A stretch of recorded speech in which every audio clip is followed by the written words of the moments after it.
Hi everyone, I am Professor Khushbu Chokshi and today I'll be doing a revision lecture on the Unit 1 of the Indian Contract Act.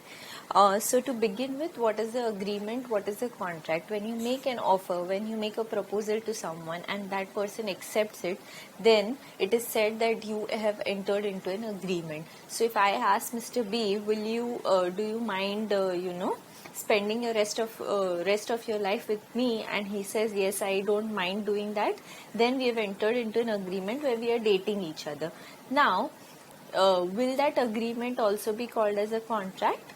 No, because say for example now he cheats on me and he goes with Miss C, then can I take him to the court of law and can I tell the court that we had agreed to date each other, now he's cheating on me? No, I cannot do that because there is no legal enforceability.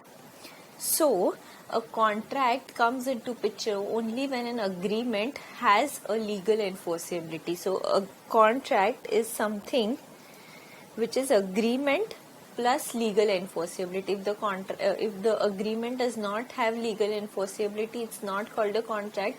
I cannot take that person to the court of law, which is why it is said that all contracts are agreements and all agreements are not contracts, because contract is a narrow term, whereas agreement is a wider term. So a contract will be an agreement, yes, for sure, because it's an agreement with legal enforceability, but all agreements are not contracts because all agreements are not necessarily agreements with legal enforceability.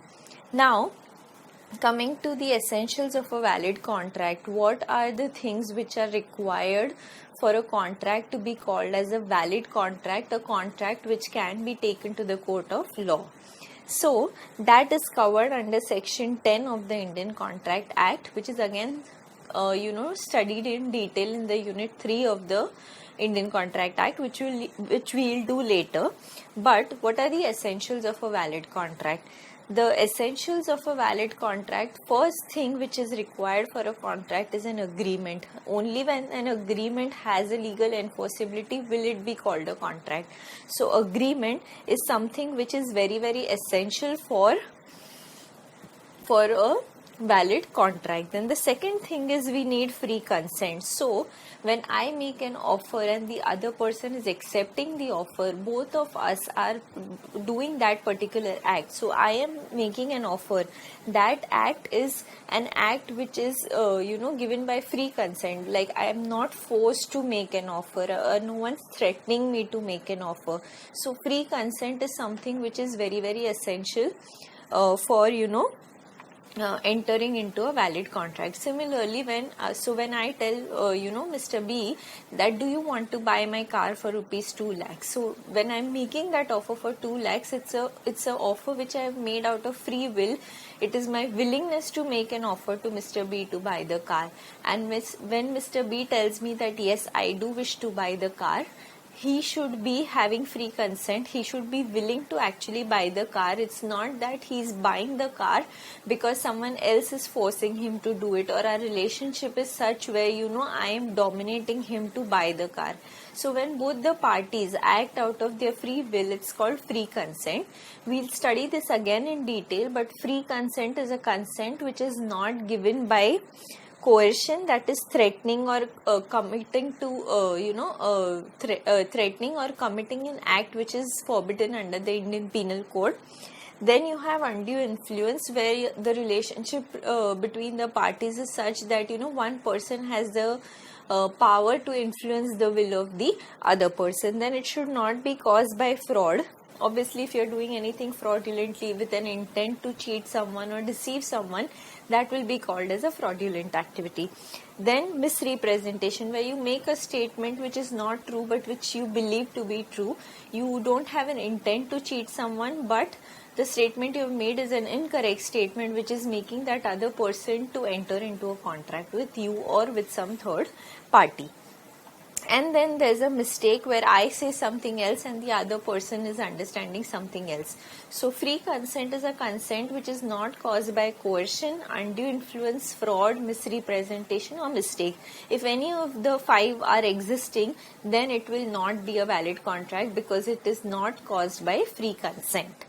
Then coming to the competency of the parties, who can enter into a contract? The first major requirement for entering into a contract is that the person should be a major, that is, that person should be more than 18 years of age. That is something which is very, very essential, because when you have a contract with a minor, the contract is void from the very beginning. It's a void contract. The second thing is that the person should be of sound mind. That is, he should not be a drunken, he should not be a lunatic, someone who is not in the right frame of mind. He's unsound. People who are mentally ill and cannot make the right decisions or cannot understand the terms of the contract, or any person who is aged and because of the age he is forgetful and he is not of a sound mind. These kind of people are the people who cannot enter into a contract, because when, say for example, if I am a drunken, if I am drunk, I am not in the right sense, I may not be able to understand the contract completely, and I may give an answer or I may express my willingness which I would have not expressed if I was in a sound state of mind. So when you are entering into a contract, it is very essential that the person, both the parties, have to be of a sound mind. That is, they should be capable of understanding what the contract is and then giving a consent to the contract. Then there is person disqualified by law. Here we have the foreign sovereigns and the alien enemy, basically people who are not from India, people who are based outside India, foreigners whom you cannot sue in the Indian court of law. So you can't have agreements or contracts with such people, and if you do have such agreements, then those agreements are considered to be void. Then coming to the fourth part, that the lawful consideration and legal objects. So when you are entering into a contract, the contract should be something which is lawful, that is something which is not prohibited by law, which is not immoral, or which is not opposed to public policy. So if the consideration is such, saying that we'll rob the bank together and share the proceeds together, that kind of a contract is not lawful consideration, neither it is legal object, because it is prohibited under the Indian Penal Code. Then if you say, for example, let's smuggle the goods and whatever the money we get, we'll be sharing that amongst us, or let's smuggle the good, allow me to smuggle the goods and I'll pay you like 10 crore rupees. All of these contracts are contracts which does not have lawful consideration and neither does it have a legal object. So the contract should be such that it should have a lawful consideration. It should not be something which is opposed to public policy or something which is immoral. Say for example, you enter into a contract with someone to allow them prostitution in a rented space, that would be considered as a contract which with immoral consideration and immoral objects. Then it says that it should not be expressly declared to be void. So there are certain contracts which are expressly declared to be void, which are also called as the illegal agreements. Again, these are contracts which which are not considered to be legal under the Indian law. So if you have something like robbery, or you have theft, murder, all of this are things which are illegal. So you can't be having a contract which is illegal in nature. It is because it's already a void contract. So you can't have a contract which is void, because then it will not be a valid contract. Okay. So the 5 most important things which are covered under section 10 is that there should be an agreement, there should be an offer or proposal and acceptance of that offer and proposal. There should be free consent, that is, the consent should not be caused by coercion, undue influence, fraud, misrepresentation, mistake. None of these factors should be there when the consent is given. Then the parties should be competent to contract, that is, the person should be a major, should be of sound mind and should not be disqualified by law. Then the 4th requirement is that there should be lawful consideration and legal object. You can't do something which is immoral, unlawful, or opposed to public policy. Then coming, not expressly declared to be void. You can't enter into an agreement which is illegal, because illegal agreements are all void, and if you have a void a void contract, it cannot be called a valid contract. So these are the 5 main essentials which are laid down by the Section 10 of the Indian Contract Act. But there are other things also which are required, which are not specifically laid down, but when you go through the act, you realize that these things are also important to have a valid contract. And these things are that there should be 2 parties. That is, a person cannot contract with himself. I want to sell my car for 2 lakhs. I can't tell myself, okay, let's sell the car for 2 lakhs, and then I give the car from one hand, and then again with the other hand I give the money. So I need to have 2 parties to enter into a contract. Second is that there should be an intention to create legal relationship. If you do not have an intention to create a legal relationship, you will not fall within the purview of the Contract Act. So to fall within the purview of the Indian Contract Act, you should have that intention when you are entering into a contract to have a legal relationship with that person, so that if something goes wrong, you can take that person to the court of law and fight under the Indian Contract Act. Then the third requirement is fulfillment of legal formalities. So there are certain contracts which have specific requirements. Say for example, the insurance contract, it has to be in writing. Contract for sale of immovable property, it has to be registered with the appropriate authority.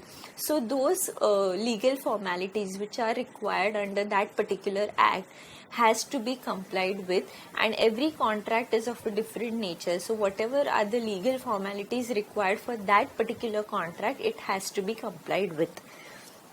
And then it says that you need to have certainty of meaning. You can't have a contract which is vague. So I can't tell someone that I will give you 100 tons of oil. I am not specifying what kind of oil I will give him, what quality of oil will I give him.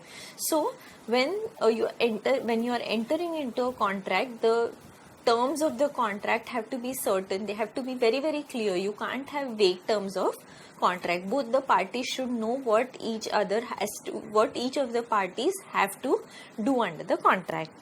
And then comes possibility of performance. So I tell someone that if you get married to me, I'll get the star and the moons for you. The possibility of performance is obviously 0, because I cannot get the star and the moon for that person. So the possibility of performance should be there. When I tell something, I want to do something, I should be capable enough to perform that particular thing. Only then I can enter into a contract which will be called as a valid contract. So we have the five conditions under Section 10, and these are the other 5 conditions which are not given under Section 10, but which are again essential for entering into a valid contract, which are 2 parties are required. There should be an intention to create a legal relationship between the parties. The terms of the contract should be such that there is a certainty in meaning, there is a possibility of performance, and there should be fulfillment of legal formalities as is required by that particular contract. Now coming to the different types of contract. The types of contract are divided into 3. One based on validity and enforceability, another based on the formation of the contract, and the third is based on the performance of the contract. On the basis of validity and enforceability, first we have the valid contract, which we just discussed, which fulfills all the conditions of Section 10 of the Indian Contract Act. Then we have the void contracts. Void contracts, there are 2 types of void contracts. One is void ab initio, which means that it is void from the very beginning. When I say that let's enter into a contract to rob the bank and share the proceeds equally, it's a void ab initio contract because it's void from the very beginning. If I enter a contract into with a minor, again it's a void ab initio contract. And then there are certain contracts which are valid contracts but which turn into void contracts. These are contracts, say for example, I am a singer and I enter into a contract with a club. I say that I'll be coming to your club and I'll be singing at your club. Now, and if I die tomorrow, I will not be able to go and sing at the club. So we had a contract where I was going to sing at the club. It was a valid contract. But now, due to certain circumstances, due to change in facts of the case, the contract is now a void contract, because if I am not there, then you need 2 parties for a contract. If I am not there, then there's no contract at all, and now a valid contract has turned into a void contract. Then there are voidable contracts. Voidable contracts are contracts which are basically not caused by free consent, which are caused by coercion, undue influence, fraud, misrepresentation, mistake. All of these contracts, not mistake but misrepresentation, all of these contracts are voidable contracts, which mean that if I threaten someone to enter into a contract with me, that person has an option to treat the contract either as a void contract or continue and treat the contract now as a valid contract. So it is voidable at the option of one party. One party can treat the contract as void if he wants to treat it as void. So it's a voidable contract. Then coming to illegal contracts, again, which we already discussed, illegal contracts are contracts pertaining to theft, murder and smuggling and all of those things which are not permitted by the law. And then there are unenforceable contracts which are good in substance, but you cannot perform those contracts because maybe of change in facts or because of change in the because of application of the Limitation Act, and the time limit for performing those contracts has expired. Then coming to the formation of contracts, one is express contract, where I expressly say that in words or in writing that I want to sell my car to you for rupees 2 lakh rupees. Here I'm expressing that I want to sell the car for rupees 2 lakh rupees. Then there are implied contracts. When you are in your car at the traffic signal, someone comes and starts cleaning the car, and you tell the person, okay, clean it from here and put some water here and see, I can see some mud here, and you tell him to clean it. Here you've not entered into a contract. He's not asked you whether can I clean your car, will you give me this X amount of rupees. You've not entered into an express contract, but because he started cleaning your car and you've not disapproved it, it's an implied contract.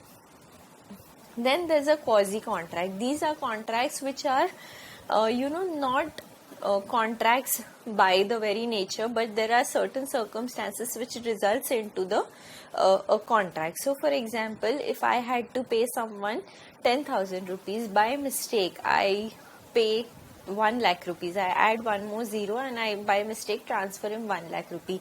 Now we have not entered into a contract for 90,000 rupees, but because I have paid an excess amount, he is bound to, under the law, he has to return back the excess money that I have paid him. These kind of contracts are quasi contracts. If I find a wallet while I am traveling by train, and if I get the identity of the person who's lost the wallet, it is my duty, my responsibility to give that wallet back to him, even though we don't have a contract for giving that wallet back to him. So those kind of contracts which are similar to contracts are called as quasi contracts. And then we have the e-com contracts. These are basically .com contracts which are entered online. So when you you buy something on Amazon, you say I accept, or any kind of contract where you go online and you say I accept, you accept the terms and conditions. Those kind of contracts are e-com contracts. They are also known as mouse click contracts. Then based on performance, one is executed contracts. What is executed contract? When both the parties have performed their obligations under the contract. I tell Mr. B, I'll give you my car for rupees 2 lakhs. When I give the car to him, the car keys to him, and he gives me 2 lakh rupees, we've both performed our obligation. I have performed my obligation of giving the car to him, and he's performed his obligation of paying me rupees 2 lakhs. We have both performed our side of duties, and hence it's called an executed contract. Then comes executory contract, which is again divided into two: unilateral contracts and bilateral contracts.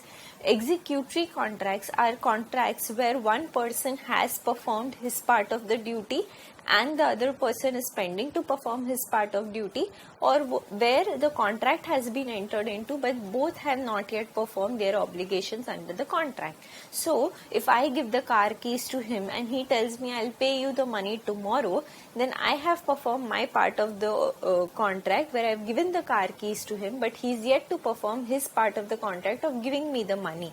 So where one party has performed his part of the contract and the other party is yet to perform his part of the contract, it's called a unilateral contract, wherein one party has performed the contract.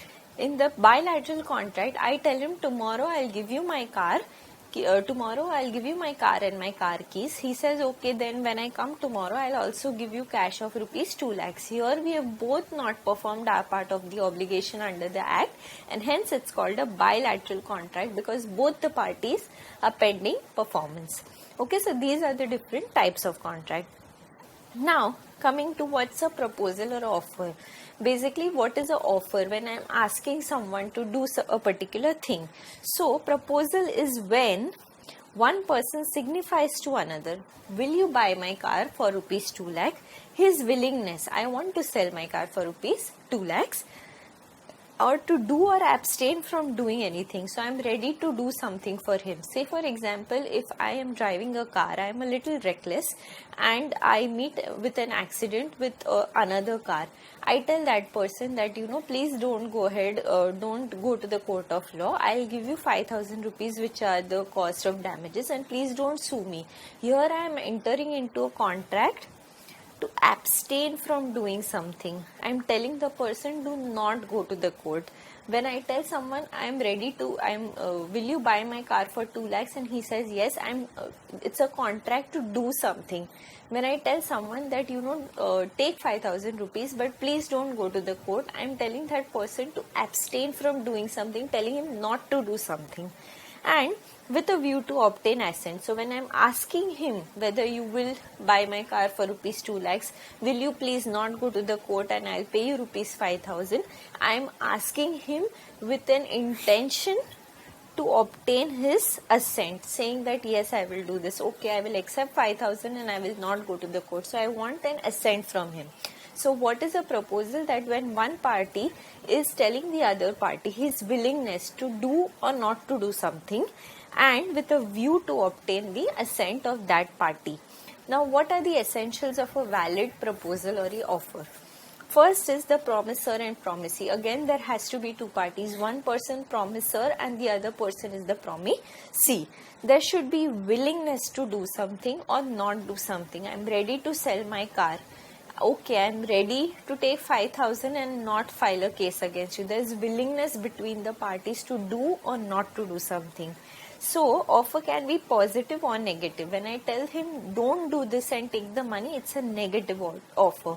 When I tell him, okay, I'm giving you my car for rupees 2 lakhs, it's a positive offer. So, it can be either positive or negative. And there is assent, that is, they agree to it. Only then there can be a contract, correct? Agar offer hoga, offer if they've agreed to it. So, there has to be assent, and the offer should be such that I am making an offer to obtain an assent. If I tell someone that I am planning to get married by the end of December 2020, then it's not an offer, it's just a statement that I'm making. But when I add the words, will you marry me, I'm making an offer with an intention to obtain a assent for that, correct? Now, what are the different kinds of offer? So there are different kinds of offer. One is a general offer. General offer is basically an offer which I am making to the public at large. I am not making that offer to a particular person. That is called a general offer. The classic example of a general offer is a IPO, that is the initial public offer which is come by the company. You would have seen your parents subscribing to the IPO, wherein a company tells the general public that we are giving out shares to the public at large, and do you want to subscribe to the shares of our company? It's to the public in general and not to any particular person. Then there's a special offer. Special offer is the opposite of a general offer. It is not made to the public at large. It is made to a particular person, and the best example of it is a private placement by a company. In a private placement, what a company would do is, the company will identify 5 individuals whom they want to invest in the shares of the company, and the company will go and tell them that, I want you to invest in the shares of my company. Are you ready to invest in the shares? They are making an offer to a particular person, and only that person can invest in the shares of the company, and no one else can invest in the shares of the company. That is a special offer. It is to a particular person. Then there is a counter offer. This is, you are doing a counter offer in your day-to-day life. You go to buy tomatoes. He tells you that 1 kg tomatoes for 40 rupees.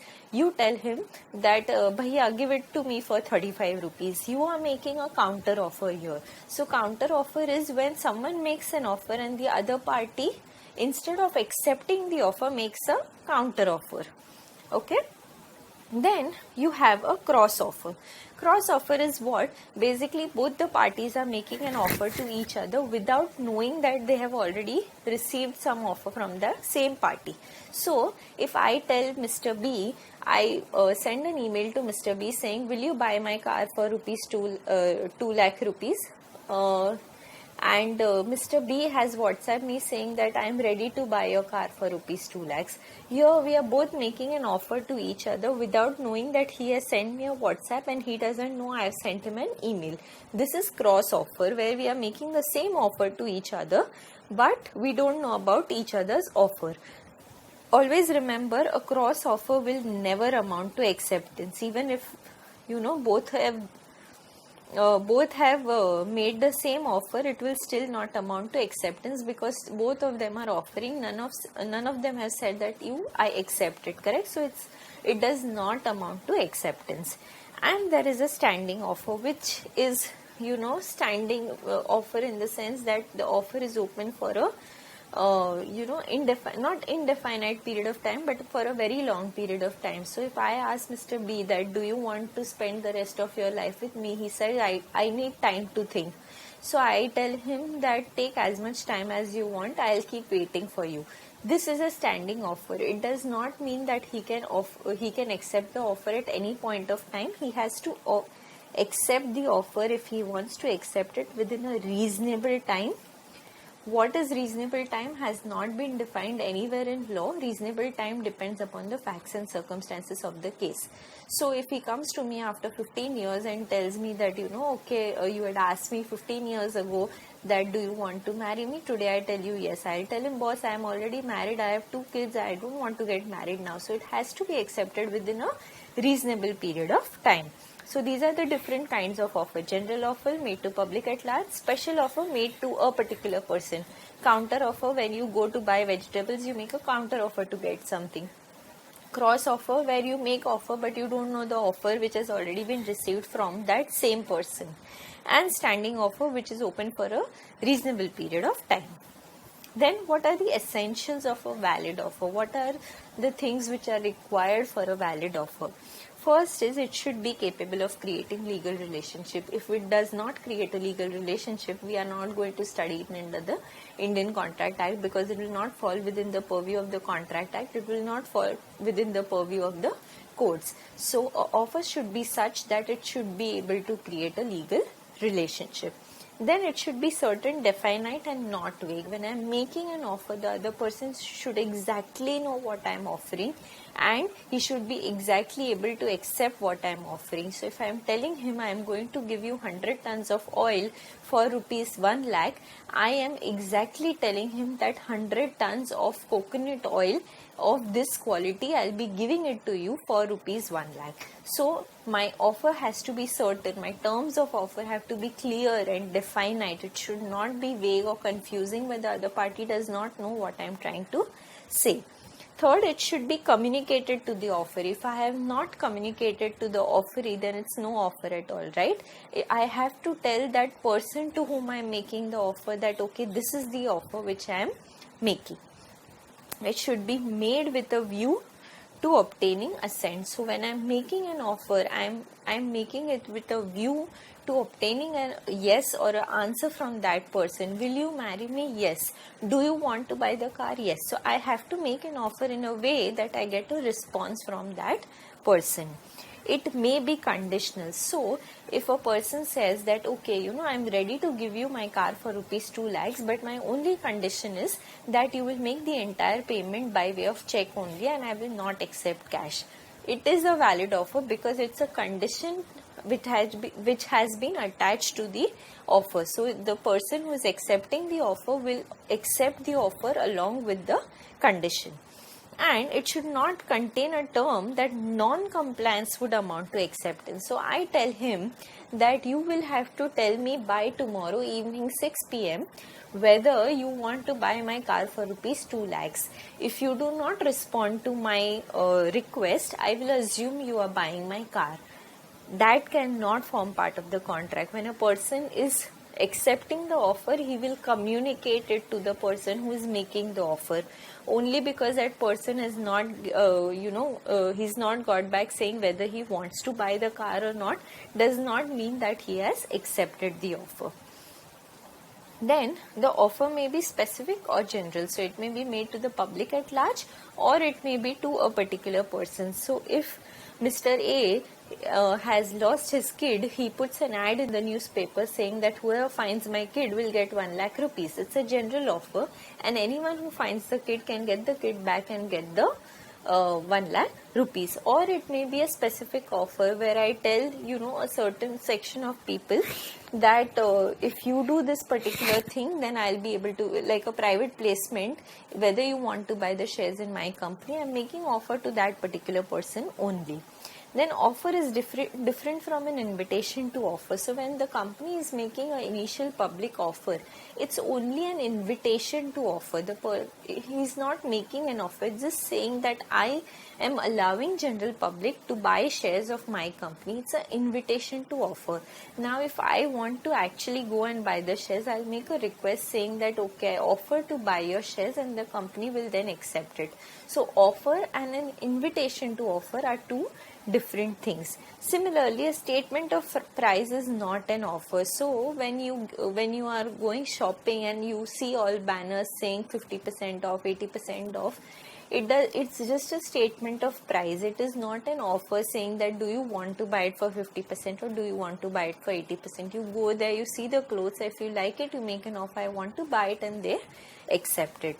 And offer may be express or implied. So either it may be expressly said in words or written, or it may be an implied offer where I told you that they start cleaning the car. So it's an implied offer that he wants to clean the car for a certain sum of money. Now coming to acceptance. So once the offer has been made and the offer is a valid offer, then comes the acceptance part. What is acceptance? When a person to whom proposal is made, so the person to whom the proposal is made signifies his assent thereto. He says a yes or no to the proposal or the offer made, and the proposal is said to be accepted when he says a yes to the offer which has been made to him. Now this is very, very important because Sir William Anson has given a statement saying acceptance is to offer what a lighted match is to the train of gunpowder. This statement will be asked in exams saying explain the statement. Basically what it is saying is that gunpowder is like a offer. By itself it is nothing, and a lighted match is like an acceptance. So when the gunpowder and the lighted match come together, only then there's an explosion. Similarly, when there's an offer and if someone accepts it, only then there will be an agreement, only then there will be a contract. An offer by itself is nothing till the time there's an acceptance to the offer. Correct? So acceptance converts an offer into a promise, and then it's too late to revoke it. So once I've accepted it, then I cannot go back on what the acceptance has been made. Rules regarding valid acceptance. What is required for a valid acceptance? First is acceptance can be given only by the person to whom the offer has been made. So if I tell Mr. B, do you want to buy the car? Mr. D cannot come and tell me I want to buy the car for 2 lakh. I will say I am not made the offer to you. I am making the offer to Mr. B. So it can be accepted only by the person to whom the offer has been made. It must be absolute and unqualified. I cannot put conditions saying, okay, I'll buy the car, but provided you take my scooter also for rupees 2 lakh rupees. So acceptance has to be unconditional. There should not be any conditions attached to the acceptance that has been made. Then acceptance must be communicated. I have to tell the person, yes, I am ready to buy the car for rupees 2 lakhs. Yes, I am ready to marry you. If it is not communicated, it does not mean that it has been accepted. Then acceptance must be in the prescribed mode. I tell him that if you want to buy the car, you will have to drop me an email saying that I am ready to buy the car. Only when you drop an email will your acceptance be accepted by me. Then he has to drop an email. If he just calls and says that I am ready to buy the car, it will not be a valid acceptance, because I have given a prescribed mode in which he has to accept the offer, and he has to accept it in that particular manner and that particular mode only. Then within a reasonable time, again I said that it can't be open for an indefinite period of time. It has to be accepted within a reasonable time. Reasonable time will depend upon the facts of the case. Mere silence is not acceptance. I tell him, will you buy my car? He does not get back to me for 5 days. Does it mean that he's accepted the offer? No. Why? Because it has not been communicated. Then acceptance by conduct. Acceptance by conduct, where I tell him that, will you buy my car? He doesn't say yes, he doesn't say no, nothing. Next day he comes with 2 lakhs and he's like, here's 2 lakh. That's conduct, where he's coming and saying here's 2 lakh, which means that he's ready to accept the offer and he's ready to buy the car for rupees 2 lakhs. Now, communication of the offer. This is a very important aspect, because there are many practical case study type of questions asked in this regard. Okay. Here, what is the communication of offer? When will I have been, if I am sending something by post, so when I am saying something on telephone, I say, will you buy my car? He says, yes, I'll buy your car. So the communication of the offer has been done. But when there are other modes of communication used, when will the communication said to have been made? So to give you a simple example, if I have to tell Mr. B and I am sending a post saying that, will you buy my car for rupees 2 lakhs? So I am putting it in post. For me, the communication has been done only when that opposite person reads it. Correct? So, A sends a proposal to B to sell the house for rupees 5 lakhs. Letter has been posted on 10th of March by A saying that, will you buy my house for rupees 10 lakhs. It has been received by B on 12th of March. He's received it on B, but he's not yet opened it and read it what the offer is. And he's read the offer on 15th of March. Here, the communication of offer is done on 15th of March, that is on the date when it comes to the knowledge of the person to whom the offer has been made. So, the section 4 says that communication is complete when it comes to the knowledge of the person to whom it is made. So, in this case, when the person reads the letter, only then it comes to the knowledge of the person, and hence it will be said the offer has been communicated. Now, coming to communication of acceptance, I have made an offer. He's read the letter on 12th of March, and he says that, he's okay with the buying the house for rupees 5 lakhs. So what he does is, next day, enthusiastically, he goes to the post, and on 14th, he sends a post to A saying that, yes, I am ready to buy the house for rupees 2 lakhs. Now, acceptance for both is happening at a different time. For Mr. A, the person who is selling the house, and for Mr. B, the person who is ready to buy the house, the communication of acceptance is happening on 2 different dates. For Mr. B, the person who is sending the post, the communication of acceptance is done on the date when Mr. A reads the offer, correct? So if he is sending it on 14th of March and it reaches him on say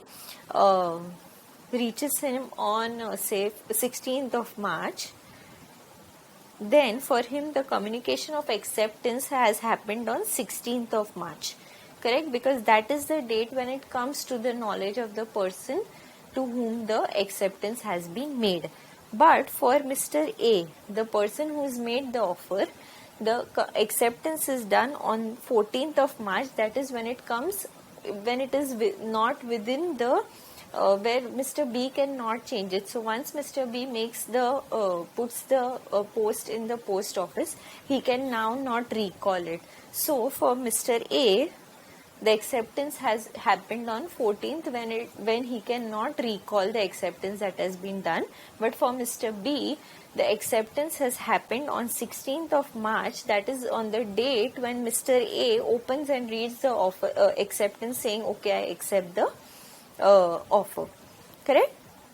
Now, if there is acceptance on telecommunication or telex or fax, I said when I say yes, do you want to buy the house? Yes, I want to buy the house. It's immediately done.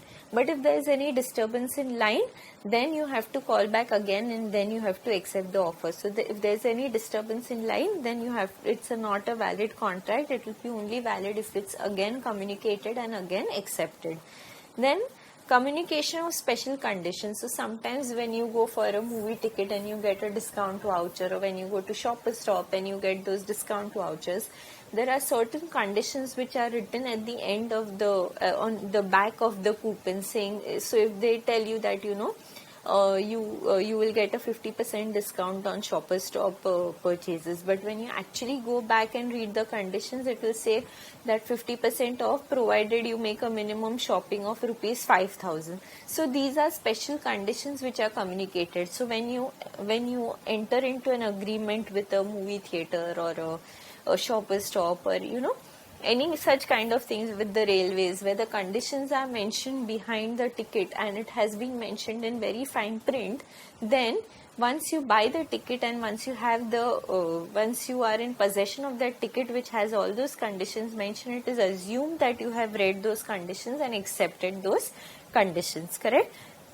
Only because you have not read those conditions does not mean that you have not accepted those conditions. Once you have the possession, you can read those conditions. Whether you read it or not is your decision. But once you have it, it is assumed that you have read the conditions. Correct? And then there are standard contracts. So if there are any specific conditions which are given, so when you're giving your dress for dry cleaning, and if the normal conditions are that if they damage it, then they'll give you the money back, and then you will be responsible for if there is any color loss or something like that. So all of these conditions are standard contracts which are kind of enforceable and which are accepted once you enter into a contract.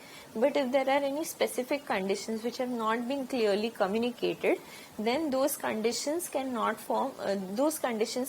be enforceable. So if they lose the dress which you have given for dry cleaning, and then they tell you that we'll only give you 15% of the value of the item, then those kind of special conditions are not enforceable.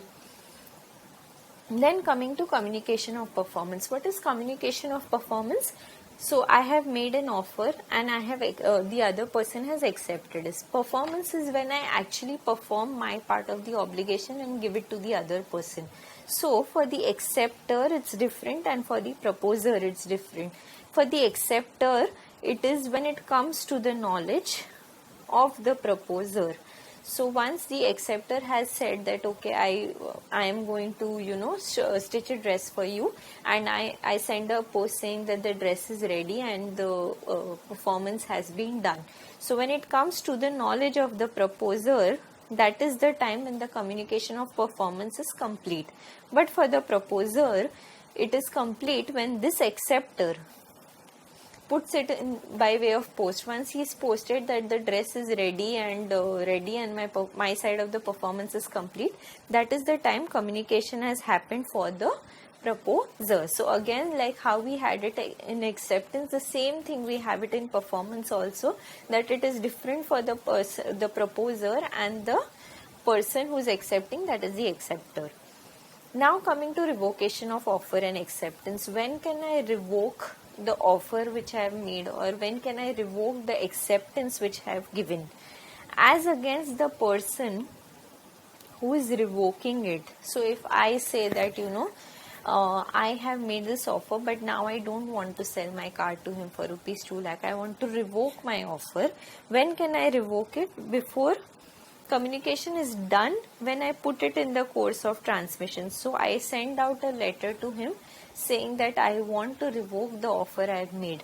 Or when I call him, I've sent a letter already, but when I call him and I tell him that, I want to revoke the offer that I've made to you, that is the time communication has been done. As against the person to whom the revocation is sent, the person who, Mr. B, who was supposed to buy my car, the revocation is communicated when it comes to his knowledge. So when I call him saying that, I want to revoke my offer of giving you the car for rupees 2 lakh rupees. So for me, the revocation communication has been done. For him, when is the communication done? When he listens to the words which I have mentioned saying that I want to revoke my offer. So when it comes to his knowledge, at that point of time, the revocation of offer has been done. Now, important to note here is offer is to be revoked before it is accepted and communicated. So before he accepts the letter, or before the offer has been communicated, before that I have to revoke my offer. And it can be revoked when offerer desires, but before its acceptance. So I can revoke it at any point of time, provided my offer is not accepted. Once my offer is accepted, I cannot revoke my offer. So that is all about the first unit. It's quite important. Many questions are asked. If you have any issues, you can put your comment below and I'll get back to you. And I hope you've enjoyed and you've understood the first unit and the revision was helpful to you. If you like the video, request you to like, share and subscribe to my channel. Thank you so much.